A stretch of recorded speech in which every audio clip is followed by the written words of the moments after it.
ಪಕ್ಷಕ್ಕೆ ಡಿಕೆಶಿ ತಿರುಗೇಟು. ಮಹಾಜನ ಆಯೋಗದ ವರದಿಯ ಅಂತಿಮ, ಗಡಿ ಸುರಕ್ಷತೆಗೆ ಅಗತ್ಯ ಕ್ರಮ ತೆಗೆದುಕೊಳ್ತೇವೆ ಎಂದ ಸಿಎಂ.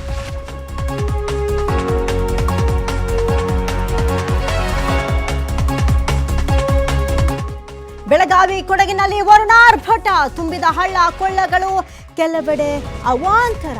ಅತ ಮಳೆಗಾಗಿ ದೇವರ ಮೊರೆ ಹೋದ ವಿಜಯನಗರದ ಅನ್ನದಾತ.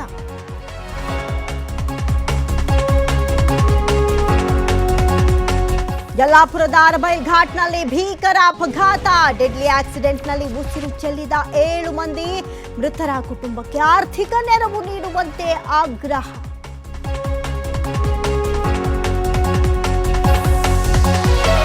ಕುಸಿಯುವ ಹಂತದಲ್ಲಿ ಸರ್ಕಾರಿ ಶಾಲಾ ಕಟ್ಟಡ, ಬಾಗಲಕೋಟೆಯ ಬಲಕುಂದಿ ಗ್ರಾಮದ ಶಾಲೆಯ ದುಸ್ಥಿತಿ. ಜೀವ ಭಯದಲ್ಲೇ ವಿದ್ಯಾರ್ಥಿಗಳ ವಿದ್ಯಾಭ್ಯಾಸ.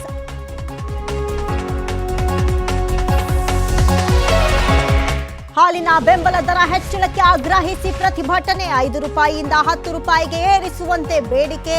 ದೇವನಹಳ್ಳಿಯ ಬೀರಸಂದ್ರದ ಡಿಸಿ ಕಚೇರಿ ಮುಂದೆ ಧರಣಿ.